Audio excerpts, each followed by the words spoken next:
नमस्कार, मैं हूं जयश्री नागदा और आप देख रहे हैं सीबीसी न्यूज राजस्थान का प्राइम टाइम बुलेटिन। खबरों में जाने से पहले एक नजर आज की न्यूज हेडलाइंस पर। उदयपुर का सबसे झुलसाने वाला दिन, पारा 43 डिग्री के पार, अगले कुछ दिन राहत के कोई आसार नहीं। दंगों पर कांग्रेस और भाजपा के बीच सियासी संग्राम, सबसे बड़ा सवाल कि इसे भांपने में पुलिस का खुफिया तंत्र नाकाम क्यों। दिव्या मदेरणा ने बढ़ाई कांग्रेस की मुश्किलें, बोली पुलिस प्रशासन से गंभीर प्रश्न है कि ये एफआईआर राजस्थान पुलिस ने क्यों नहीं दर्ज की। कल से स्कूलों में गर्मियों वाली छुट्टियां, वापस कब से स्कूल खुलेंगे ये अभी तय नहीं। आशिक मिजाज मास्टर जी पुलिस की गिरफ्त में, छात्राओं को अश्लील मैसेज भेजता था, गुस्साए परिजनों ने की धुनाई। और अब खबरें विस्तार से। उदयपुर में गर्मी अपने सारे रिकॉर्ड तोड़ चुकी है। पिछले 24 घंटे में उदयपुर में न्यूनतम और अधिकतम तापमान ने इतिहास के सारे रिकॉर्ड तोड़ दिए हैं। मंगलवार सुबह उदयपुर का न्यूनतम तापमान 31.6 डिग्री दर्ज किया गया है। उदयपुर के इतिहास में इससे पहले न्यूनतम तापमान इतना ज्यादा कभी दर्ज नहीं किया गया। वहीं अधिकतम तापमान भी 43 डिग्री के आसपास बना हुआ है। इससे पहले सोमवार को अधिकतम तापमान 43.2 डिग्री दर्ज किया गया था।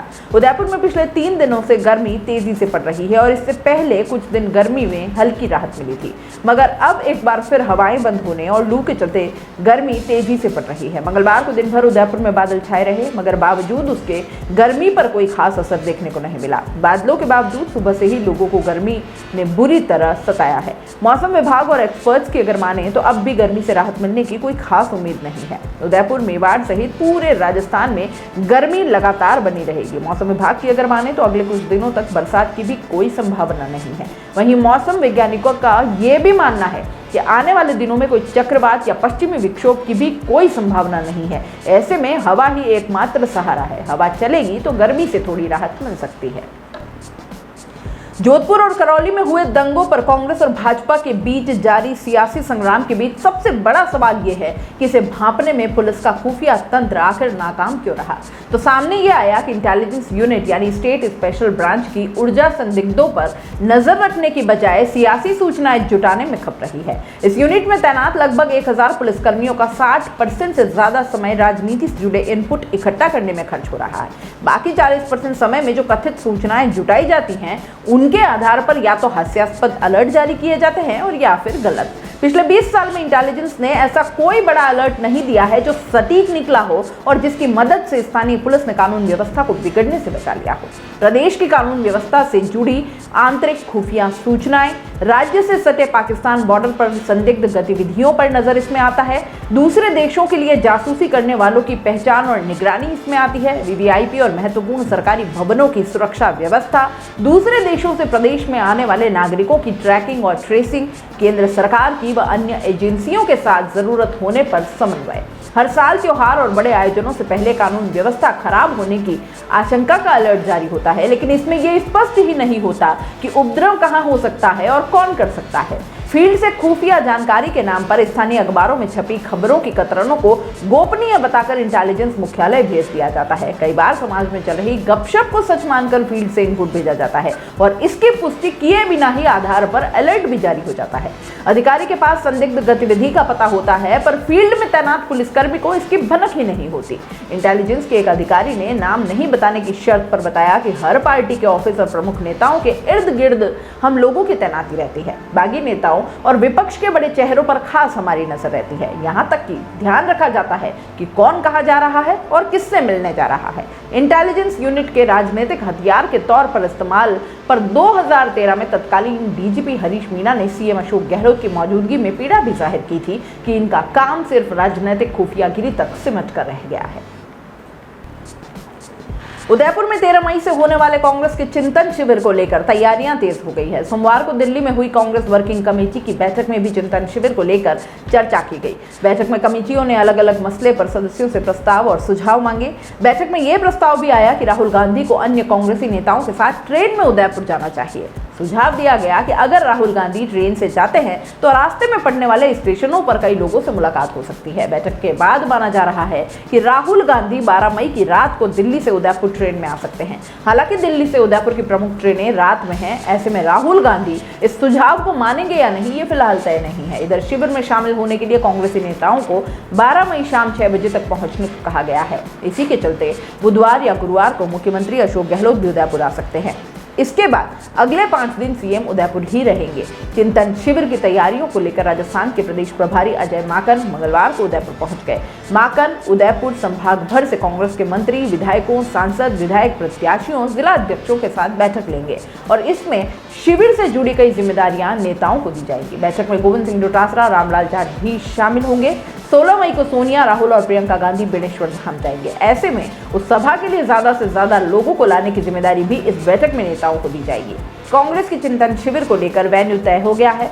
उदयपुर के ताज अरावली में ये शिविर होगा और इसके लिए ताज अरावली में बड़ा डोम तैयार किया जा रहा है। शिविर के दौरान सभी बैठकें ताज अरावली में होगी। वहीं नेताओं को रुकवाने के लिए ताज अरावली, अनंता रिसोर्ट और ओरिका लेमन ट्री में कांग्रेसी नेताओं को रुकवाया जाएगा। शिविर में 450 से ज्यादा कांग्रेसी नेता देश भर से शामिल होंगे। जलदाय मंत्री महेश जोशी के बेटे रोहित जोशी के खिलाफ दिल्ली के सदर बाजार थाने में रेप का केस दर्ज होने के बाद अब कांग्रेस में ही विरोध के सुर उठने लगे हैं। ओसियां से कांग्रेस विधायक और पूर्व जलदाय मंत्री महिपाल मदेरणा की बेटी दिव्या मदेरणा रोहित जोशी के खिलाफ और पीड़िता के पक्ष में उतर आई हैं। दिव्या मदेरणा ने 4 ट्वीट करके राजस्थान पुलिस की कार्यप्रणाली पर सवाल उठाते हुए पीड़िता के परिवार को सुरक्षा देने की पैरवी भी की है। दिव्या ने राजस्थान में केस दर्ज नहीं करने पर भी सवाल उठाए हैं। दिव्या मदेरणा ने ट्वीट किया, राजस्थान सरकार ने 1 जून 2019 से थानों में मामला दर्ज नहीं करने पर एसपी ऑफिस में एफआईआर दर्ज करने के निर्देश दिए थे। मुख्यमंत्री ने फरियादी का मामला दर्ज करने से मना करने पर संबंधित थानेदार के खिलाफ विभागीय जांच करने के भी निर्देश दिए थे। सदर बाजार थाने में दर्ज 0 नंबर एफआईआर अभी जांच के अधीन है। मेरा पुलिस प्रशासन से गंभीर प्रश्न है कि यह एफआईआर राजस्थान पुलिस ने क्यों नहीं दर्ज की। डीजीपी को एफआईआर दर्ज करने से मना करने वाले थानेदार के खिलाफ तत्काल विभागीय जांच के आदेश देने चाहिए। दिव्या ने आगे लिखा, डीजीपी और राजस्थान पुलिस को पीड़िता और उसके परिवार को उनके राजस्थान के पैतृक निवास पर सुरक्षा उपलब्ध करवानी चाहिए। हमारी सरकार बहुत संवेदनशील है, लेकिन पुलिस को त्वरित एक्शन लेना चाहिए। इस केस ने राजस्थान पुलिस की कार्यशैली पर गंभीर सवाल खड़े कर दिए हैं। कांग्रेस विधायक दिव्या मदेरणा के महेश जोशी के बेटे के खिलाफ खड़े होने से अब जलदाय मंत्री पर उनकी ही पार्टी में सवाल उठने से जोड़कर देखा जाएगा। इस महेश जोशी पर इस्तीफा देने का प्रेशर बनाने से जोड़कर भी देखा जा रहा है। खुद के पार्टी के विधायक के सवाल उठाने से अब महेश जोशी पर उनके विरोधी और आक्रामक होंगे। दिव्या मदेरणा ने विधानसभा के बजट सत्र के दौरान जलदाय की अनुदान मांगों पर बहस के दौरान मंत्री महेश जोशी को जमकर घेरा था। क्षेत्र में पानी के कामों में भेदभाव बरतने और विधायक की राय नहीं लेने पर दिव्या ने नाराजगी जताई थी। उन्होंने विधानसभा में कहा था कि जलदाय मंत्री महेश जोशी शहर से आते हैं, ग्रामीण क्षेत्र की पानी की समस्या जानते भी नहीं, अफसर विभाग चला रहे हैं, मंत्री तो रबर स्टैंप है।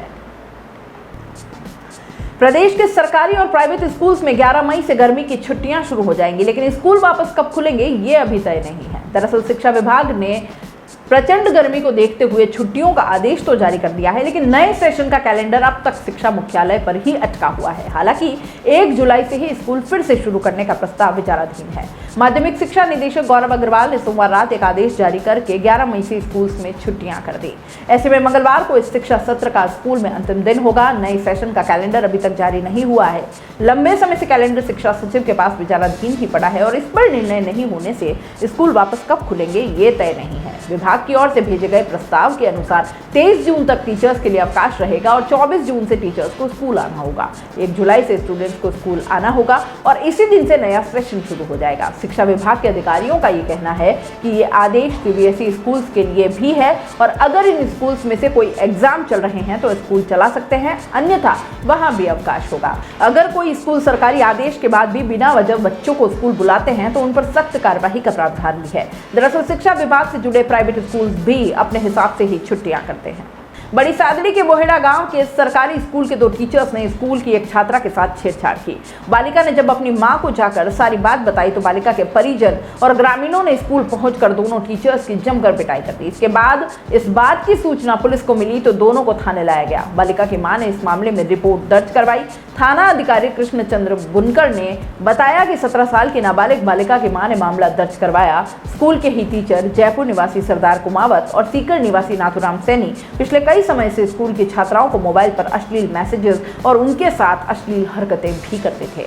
6 मई को भी कक्षा 11वीं में पढ़ने वाली एक बालिका के साथ जब अश्लील हरकत की तो बालिका ने घर जाकर अपनी मां को सारी बातें बताई, लेकिन सरदार कुमावत छुट्टी पर होने के कारण कोई एक्शन नहीं लिया गया उनके खिलाफ। सोमवार को जैसे ही स्कूल ज्वाइन करने की खबर आई तो परिजन और ग्रामीण मौके पर पहुंचे और बातचीत करनी चाहिए, लेकिन टीचर की बदतमीजी करने पर गुस्साए ग्रामीणों ने उनकी जमकर पिटाई कर दी। सूचना मिलने पर बड़ी सादड़ी से पुलिस पहुंची। इसके अलावा प्रारंभिक ब्लॉक शिक्षा अधिकारी भरत लाल स्वामी भी मौके पर पहुंचे। ग्रामीणों की शिकायत पर दोनों टीचर्स को CBO ऑफिस से रिलीव किया गया।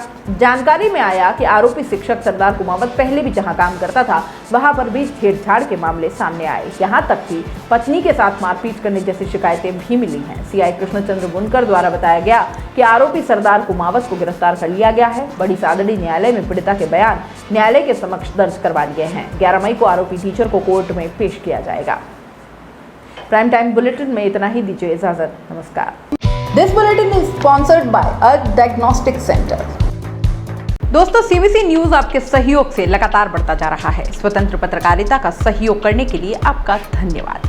सबसे पहले तो जिन लोगों ने हमारे चैनल को सब्सक्राइब नहीं किया है तो पहले सब्सक्राइब करें, जिसका कोई शुल्क नहीं लगता और बड़ा आसान है। बस नीचे दिख रहे लाल सब्सक्राइब के बटन को दबाना है और पास में दिख रहे बेल आइकन को भी दबाना है, ताकि आपको अपने CBC न्यूज के हर अपडेट्स मिल सके। हमारे इंस्टाग्राम पेज और फेसबुक पेज को भी लाइक करें, फॉलो करें। वहां पर भी आपको मिलती है तरह तरह के अपडेट्स। हम पूरे राजस्थान से आपके लिए लाते हैं वो खास खबरें जो आपके लिए जरूरी है, और वो भी पूरी बेबाकी के साथ। पत्रकारिता के इस मुश्किल दौर में आपकी आवाज जिम्मेदारों तक पहुंचाना ही हमारा लक्ष्य है, और ये आपके सहयोग के बिना संभव नहीं है। हमारा सहयोग करें, स्वतंत्र पत्रकारिता में अपना योगदान दें और ज्वाइन बटन पर जाकर सदस्यता लें, चाहे सबसे छोटी सहायता के रूप में ही क्यों ना हो। जनता की बेबाक आवाज बने रहें, उसके लिए सहयोग आपको ही करना है। सब्सक्राइब करिए और ज्वाइन बटन पर क्लिक कर सदस्यता ग्रहण कीजिए।